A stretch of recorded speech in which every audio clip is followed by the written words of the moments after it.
मैं हूं विमलेश कुमार और आप देख रहे हैं नंबर 1 भारत न्यूज़ चैनल। आज मैं आप लोगों को ये बताने के लिए जा रहा हूं कि कल जो है रिजल्ट जो है जारी हो चुका है आप लोगों का पीआरटी का। और उससे पहले आप लोगों का जो रिजल्ट जारी हुआ था वो 11th-12th का हुआ था। पीआरटी में आपको सामान्य विषय और उर्दू विषय दोनों का जारी किया गया है। सभी लोग जो है अपना रिजल्ट देख चुके हैं। मैं भी शिक्षक अभ्यर्थी था पीआरटी का, तो मेरा जो है ओबीसी कैटेगरी में यानी BC2 में 54 नंबर आ रहा था, लेकिन मेरा जो है सिलेक्शन नहीं हो पाया। तो इस वीडियो को बनाने का और आप लोगों तक अपनी बात को पहुंचाने का मेरा मकसद ये है कि आप लोग बहुत सारी चीज़ों पर, चूँकि अभी अभी रिजल्ट आया है, सबसे पहले तो मैं चाहूँगा कि जितने भी अभ्यर्थी का रिजल्ट हुआ है सबको हमारी ओर से कॉन्ग्रेचुलेसन। और जिनका रिजल्ट नहीं हुआ है वो भी धैर्य बनाए रखें, क्योंकि यहाँ पे जो है सबसे बड़ी समस्या जो आई है वो ये भी है कि बीपीएससी के द्वारा जो रिजल्ट जारी किया गया है उस रिजल्ट में बहुत सारे धांधली का भी जो है बातें चल रही है। बहुत लोगों के द्वारा इस चीज़ की भी चर्चा जो है हो रही है। इसमें ऐसा हुआ है कि 72 पीआरटी में जो है बीपीएससी पीआरटी में 72,000 से 72,419 स्टूडेंट का जो है रिजल्ट जारी किया गया, जिसमें कि लगभग 4 लाख कैंडिडेट डीएलएड के कैंडिडेट थे। बीएड को का रिजल्ट जो है जारी नहीं किया गया, क्योंकि सुप्रीम कोर्ट का फैसला था, उसके आधार पे उसका रिजल्ट नहीं किया गया जारी। लेकिन ये जो डीएलएड का रिजल्ट जारी किया गया है इसमें बीएड के भी कुछ कैंडिडेट का रिजल्ट जारी हुआ है। कुछ चैनल पे मैंने देखा कि बीएड का भी जो है रिजल्ट कुछ लोगों का जारी किया गया है। अब पता नहीं क्यों किया गया है, ये तो जांच का विषय है। उसके बाद जो लोग सीटीईटी का एग्ज़ाम दिए थे, लगभग बिहार में लगभग जो है 4 लाख कैंडिडेट थे उसमें शामिल, जिसमें मात्र 24,000 कैंडिडेट जो है वो पास आउट कर चुके थे।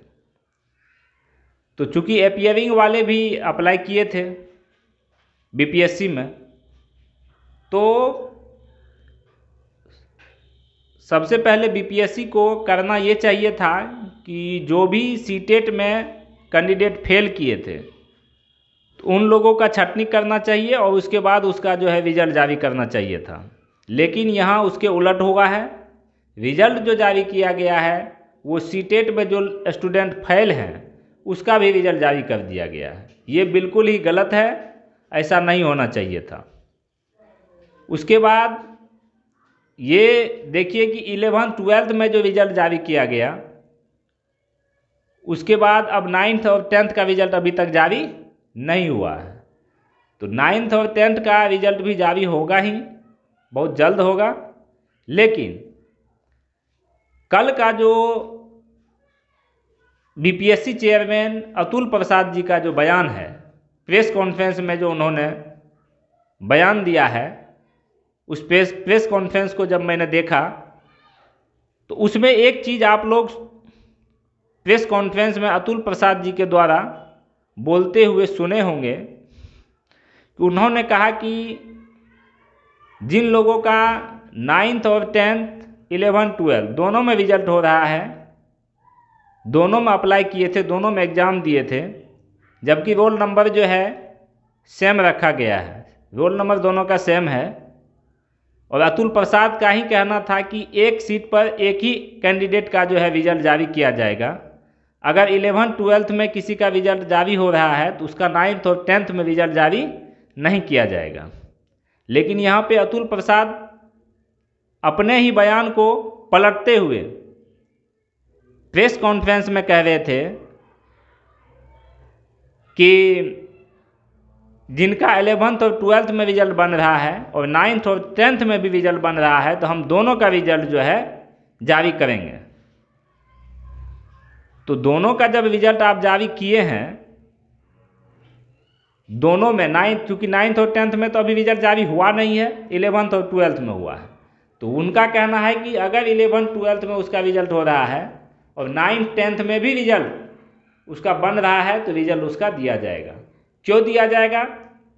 तो वो इसलिए दिया जाएगा, अतुल प्रसाद जी का कहना था कि हो सकता है कि 11th-12th में उनके कोई डॉक्यूमेंट्स ऐसा हो, मान लीजिए पीजी का ही डॉक्यूमेंट्स है और उनको जो है 11th-12th में पीजी के डॉक्यूमेंट्स में किसी तरह का प्रॉब्लम हो, पीजी के डॉक्यूमेंट्स उनके हो सकता है कि गलत हों, तो वह जो है वहाँ पे 11th और 12th में जो है वहाँ पे अगर उसका जो है जॉब नहीं लग पाता है तो वह 9th और 10th में यानी हाई स्कूल में जो है वो ज्वाइन कर सकते हैं, अगर हाई स्कूल में उसका सारा डॉक्यूमेंट सही है तो देखिए ये कितना गलत बात है कि जो अतुल प्रसाद जी कह रहे थे कि डॉक्यूमेंट्स वेरिफिकेशन हम करेंगे और डॉक्यूमेंट वेरिफिकेशन किस तरह का हुआ है वो आप लोगों को सभी को पता है। इस तरह से तो डॉक्यूमेंट्स वेरिफिकेशन अगर किया जाए तो हजारों हजार की संख्या में जो है सिर्फ और सिर्फ फर्जी स्टूडेंट जो है बहाल हो जाएंगे। जबकि हम सभी को लग रहा था कि बीपीएससी चेयरमैन अतुल प्रसाद जी के द्वारा बिल्कुल ही क्लियर कट जो है बहाली एकदम जो है बिल्कुल ही इसमें कोई फर्जीवाड़ा नहीं होगा इस बहाली में। लेकिन यहाँ पे रिजल्ट जारी करने के साथ ही दिखाई दे रहा है कि कहीं ना कहीं इसमें झोल है। अभी जब आप पहले नोटिफिकेशन के द्वारा कह चुके हैं, उस नोटिफिकेशन में लिखा हुआ है, आपने प्रेस कॉन्फ्रेंस में भी कई बार आपने ये बताया है कि हम एक सीट पर एक ही उम्मीदवार को लेंगे, यानी अगर किसी का 11th और 12th में रिजल्ट हो रहा है तो उनका रिजल्ट जो है 9th और 10th में नहीं होगा। 9th और 10th में किसी का रिजल्ट हो रहा है तो 1 to 5 में नहीं होगा, क्योंकि अगर 2 जगह या 3 जगह हम उसका रिजल्ट दे देते हैं तो कैंडिडेट एक ही है लेकिन 3 जगह जो है उसका रिजल्ट होता है, तो एक कैंडिडेट है 3 जगह रिजल्ट हुआ तो 2 जगह जो है वह सीट खाली रह जाएगा और बाकी के जो कैंडिडेट हैं उनका भी सीट बर्बाद हो जाएगा और वो सीट खाली रहने के बाद उधर जो 2 लोगों को जॉब होता वो जॉब नहीं हो पाएगा, जबकि कैंडिडेट अच्छे मार्क्स लेकर बैठे हुए हैं और उनकी बहाली नहीं हो पाएगी। तो इसीलिए अतुल प्रसाद जी को ध्यान देने की ज़रूरत है कि जो आप कहे थे, जो आपने इंटरव्यू में कहा था, जो आपने नोटिफिकेशन में दिया है, आप उस तरीके से काम नहीं कर पा रहे हैं। और उसके बाद जो लोग सीटेट अपीयरिंग हैं वो सीटेट में फेल हो चुके हैं लेकिन उनका भी रिजल्ट जो है बीपीएससी के द्वारा जारी किया गया है, ये बिल्कुल गलत है। कम से कम अभी भी मौका है, अभी भी कम से कम मौका है कि उन लोगों को जो लोग सीटीईटी में फेल हैं और बीपीएससी में उनका रिजल्ट हो रहा है, तो ऐसे लोगों को आप जो है छांटिए और प्रेस कॉन्फ्रेंस करके ये बताइए, ये आपको बताना भी चाहिए कि जो लोग बचे हुए हैं, जो लोग क्वालिफाई कर रहे हैं, उनका जो है आप वेटिंग लिस्ट जारी करिए। वेटिंग लिस्ट में कितने लोग हैं उनको जारी करिए, और वेटिंग लिस्ट तो आपको जारी करना ही चाहिए। आपने जो कहा प्रेस कॉन्फ्रेंस में, कल का जो प्रेस कॉन्फ्रेंस आपका था अतुल प्रसाद जी का, तो अतुल प्रसाद जी ने कहा कि अभी 72,419 जो सीट पर जो है रिजल्ट दिया गया है, इतने लोगों को बहाल किया गया है, तो बाकी चूँकि 79,000 कुछ स्टूडेंट, कुछ अभ्यर्थी के लिए जो है सीट था, 79 सीट की संख्या 79,000 कुछ था, 80,000 के करीब, तो कम से कम 7,000 उसमें भी जो है सीट आपका बच जा रहा है, और आपका कैंडिडेट जो है वो उससे कई गुना जो है ज़्यादा क्वालिफाई किए हुए हैं। तो आपको उस सीट पे भी जो है स्टूडेंट को बहाल करना चाहिए, अभ्यर्थी को बहाल करना चाहिए। आपने जो क्वालिफाइंग मार्क्स दिया है, जैसे कि बीसी कैटेगरी में आपने 44 नंबर लाने के लिए दिया कि अगर 44 नंबर आप लाते हैं तो आप बीपीएससी क्वालिफाई हो जाते हैं। जनरल कैटेगरी में आपने 48 नंबर दिया है। तो जो लोग भी इसको पार कर रहे हैं, आपके पास सीट है। अगर आप फर्जी जो भी अभ्यर्थी हैं उनको अगर आप बाहर करते हैं, तो जितने भी ओरिजिनल जो सही कैंडिडेट हैं उनका जो है निश्चित रूपेण जो है नौकरी लग पाएगा। और नहीं तो आप जो है आपके आयोग पे भी दाग लगना तय है, क्योंकि फर्जी लोग जो बहाल हो रहे हैं वो कतई बर्दाश्त योग्य नहीं है। हम लोग जरूर प्रयास करेंगे, अगर इसको ठीक नहीं किया जाता है तो जरूर हम लोग प्रयास करेंगे और पुरजोर तरीके से जो हम लोग इसका विरोध करेंगे। ये सीट जो है दूसरे बहाली में नहीं जानी चाहिए। कैंडिडेट आपके पास है, बीपीएससी क्वालिफाई कैंडिडेट है, आप उनको लीजिए। जितने भी फर्जी हैं डॉक्यूमेंट्स वेरिफिकेशन इतना बढ़िया ढंग से किया जाए कि ज्वाइनिंग से पहले उन लोगों को बाहर का रास्ता दिखाया जाए, और जो ओरिजिनल जो रियल कैंडिडेट है उनका ही सिर्फ ज्वाइनिंग होना चाहिए। ये बिल्कुल गलत बात है। जब कैंडिडेट पास है तो आप 100% सीट पे क्यों बहाली नहीं करेंगे? तो फिर आपने उतने सीटों पे उतना सीट निकाला क्यों? उतना सीट जो है आपने दिखाया क्यों? कैंडिडेट अगर पास नहीं कर रहे होते तो अलग की बात थी। और ये भी मांग है कि एक सीट पर एक ही कैंडिडेट बहाल होना चाहिए। ये बहुत गलत तरीका से जो है आप रिजल्ट को जारी कर रहे हैं। शिक्षक अभ्यर्थी जो इतने प्रयास से जो है क्वालिफाई किए हैं उनके साथ ये घोर अन्याय है, और इसका मांग जो है जितने भी क्वालिफाइड कैंडिडेट हैं ज़रूर जो है इस मांग को जो है इस आवाज़ को आप लोग उठाने का प्रयास कीजिए, क्योंकि ये आपके अपने हित की बात है। सरकारें आती रहेंगी और जाती रहेंगी, लेकिन सिस्टम को जब तक आप लोग सही नहीं करेंगे, जब तक सिस्टम के ऊपर दबाव नहीं डालेंगे, तब तक जो है इसी तरह से गरीब का बेटा जो है वो रोड पर चना फूकता रहेगा और उसका कुछ नहीं होने वाला है। और जिसके पास पैसा और पावर दोनों है वही लोग जो है सिर्फ बहाल हो पाएंगे, क्योंकि इसमें अभी जितना भी पास हुआ है, पास किए गए जितने भी कैंडिडेट हैं, उसमें कम से कम तो 20 से 25 हज़ार कैंडिडेट पे संदेह है। सुनने को ये भी आ रहा है कि कुछ तो मुन्ना भाई पकड़ा गए थे जो एग्ज़ाम दूसरे के सीट पे जाके एग्ज़ाम देने के लिए गए थे। तो क्या अतुल प्रसाद जी आप ये बताएंगे, इसकी गारंटी लेंगे कि और लोग एग्ज़ाम सेंटर पर जो दूसरे के सीट पे एग्ज़ाम देने गया वह कैंडिडेट जो है अगर पास करके बीपीएससी आ जाता है और उसकी ज्वाइनिंग हो जाती है तो ये आपके लिए कदापि जो है माफ़ी योग्य नहीं होगा। आप कह रहे हैं कि हम इस तरह से बहाल किए हैं, इस तरह से हमने एग्ज़ाम लिया, ऐसी निगरानी में एग्ज़ाम लिया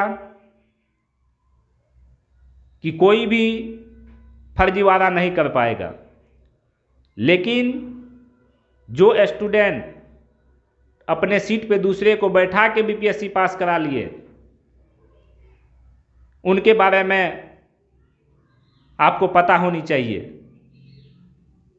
सामान्य विषय में यानी जीएस पेपर में किसी और कैंडिडेट को बैठा के और हिंदी में किसी और कैंडिडेट को बैठा के पास करने वाले अभ्यर्थी अगर विद्यालय में जाएंगे तो आप सोच सकते हैं कि आपकी शिक्षा व्यवस्था, बिहार की शिक्षा व्यवस्था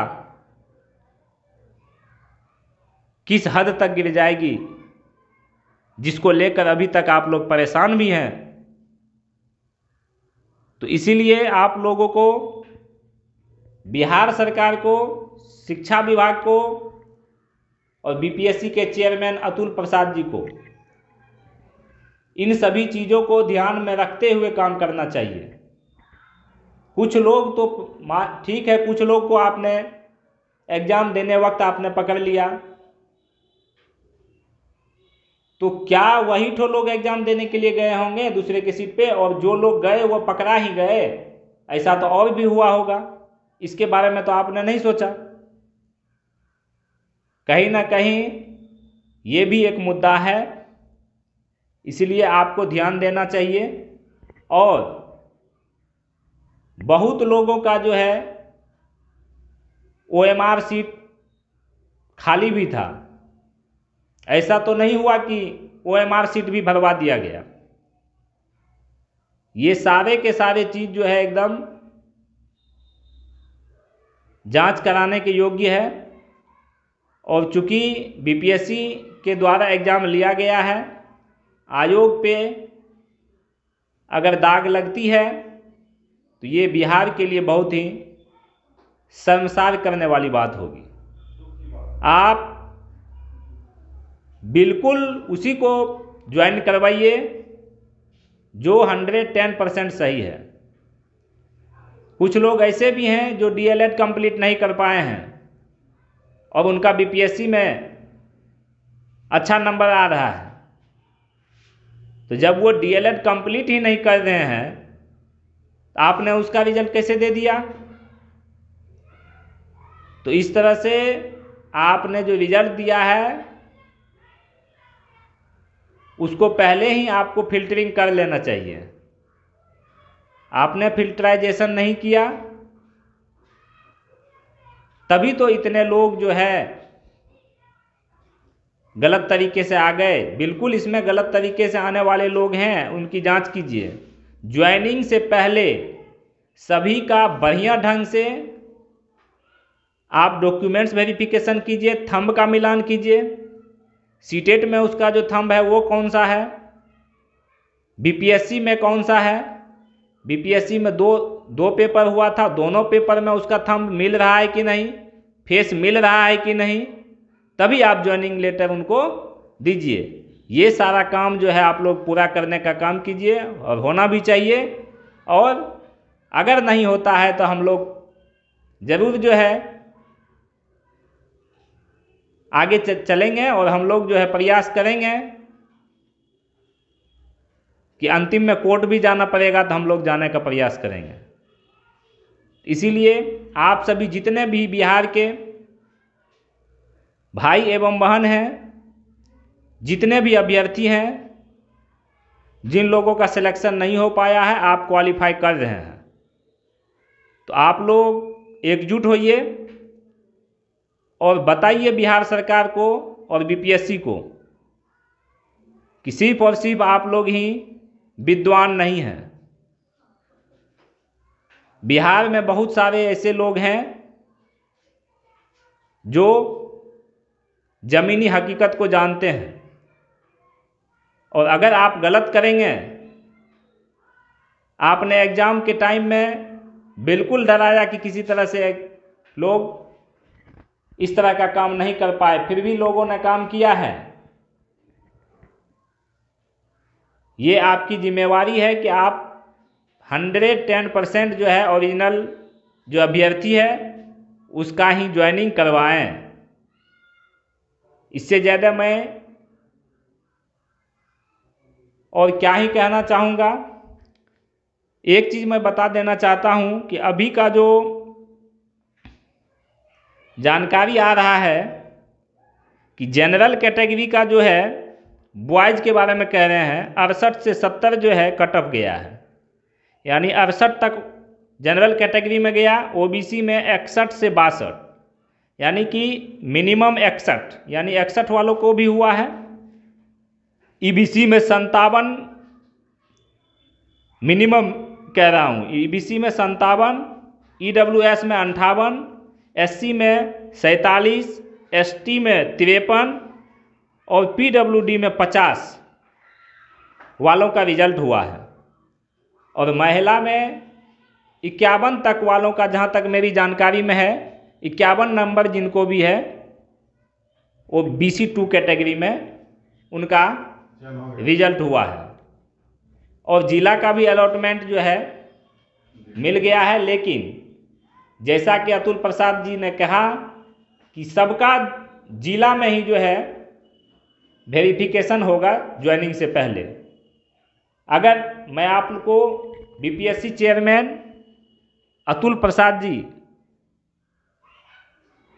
आपको ज़रूर कहना चाहूँगा कि अगर जिला में आप वेरिफिकेशन करवाएंगे तो निश्चित रूप से फर्जी स्टूडेंट बहाल होंगे, क्योंकि यहाँ पैसे का खेल होगा ही होगा।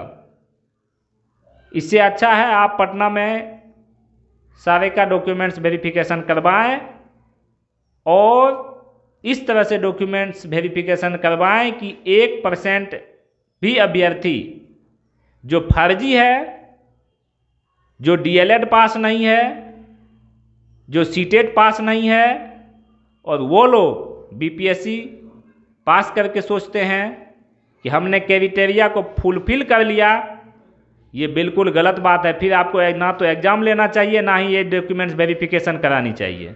ये बिल्कुल गलत है, बिल्कुल जो है ये मानने योग्य नहीं है।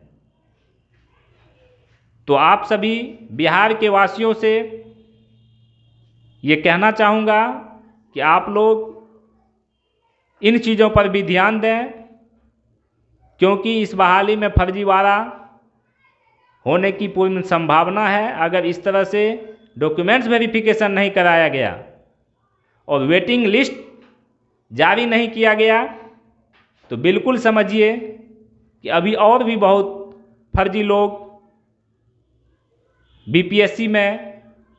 बीपीएससी के इस बहाली में, बीपीएससी टीआरई में इन करने के लिए जा रहे हैं।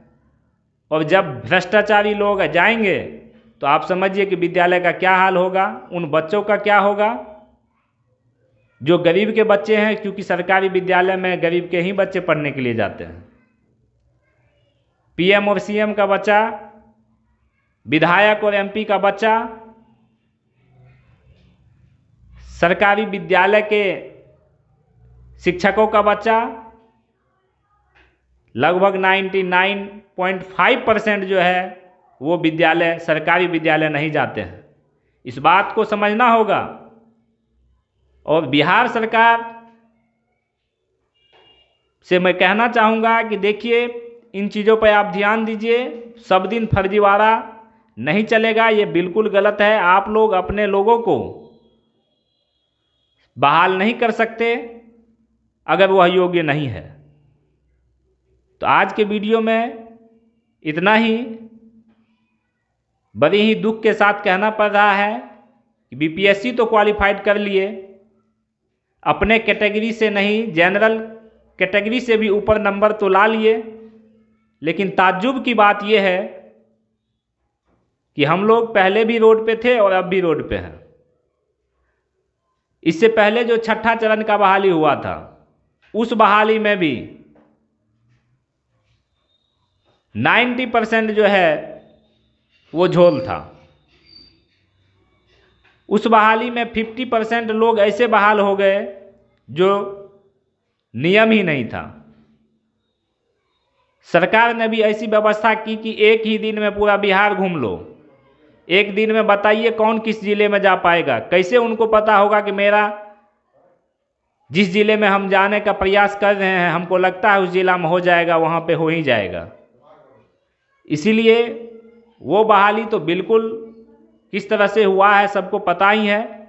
उस बहाली में भी मैं था। मेरा 68.5% जो है अंतिम मेरिट लिस्ट में 68.5% मेरा मेघा था। लेकिन बहुतों जगह ऐसा हुआ कि 60%, 62%, 65% को हो गया और हम लोग बैठे के बैठे रह गए। और अब जब बीपीएससी क्वालिफाई कर रहे हैं तब भी हम लोग जो है रोड पर ही हैं। ये सिर्फ और सिर्फ इसीलिए ऐसा हो रहा है कि बिहार में फर्जीवाड़ा जो है वो चरम सीमा पे है। इसीलिए इस पे लगाम लगाने की आवश्यकता है और इस पे लगाम लगाने के बजाय और अधिक धांधली होने की संभावना है। ये बिल्कुल बर्दाश्त के योग्य नहीं है। और अगर ऐसा होता है तो हम लोग भी चुनाव में घूम घूम के लोगों को असलियत बताने का काम करेंगे। तो आज के इस वीडियो में इतना ही। फिर जो है नया कोई अपडेट आएगा तो बिल्कुल हम आप लोगों के लिए, आप लोगों के साथ आएंगे। तो आप लोग अपना क्या प्रतिक्रिया देते हैं बीपीएससी के रिजल्ट को लेकर, बीपीएससी के द्वारा जो ज्वाइनिंग करवाया जा रहा है उसको लेकर, कमेंट बॉक्स में लिखकर जरूर हमें भेजें। और हम प्रयास करेंगे कि अगर किसी तरह का समस्या है तो उसको हम भी प्रयास करेंगे कि सुलझाना है। उस पर हम जो है वीडियो बनाने का प्रयास करेंगे फिर, ताकि अधिक से अधिक लोग देखें और सही का साथ, सही लोगों का जो है कुछ न कुछ अच्छा हो सके। अगर आप लोग हमारे चैनल पर नए हैं तो चैनल को सब्सक्राइब कर लें, लाइक कर दें और शेयर करना ना भूलें। वीडियो को शेयर भी कर दें ताकि अधिक से अधिक लोगों तक पहुंचेगी तो सही लोगों का जो है चयन हो पाएगा। धन्यवाद।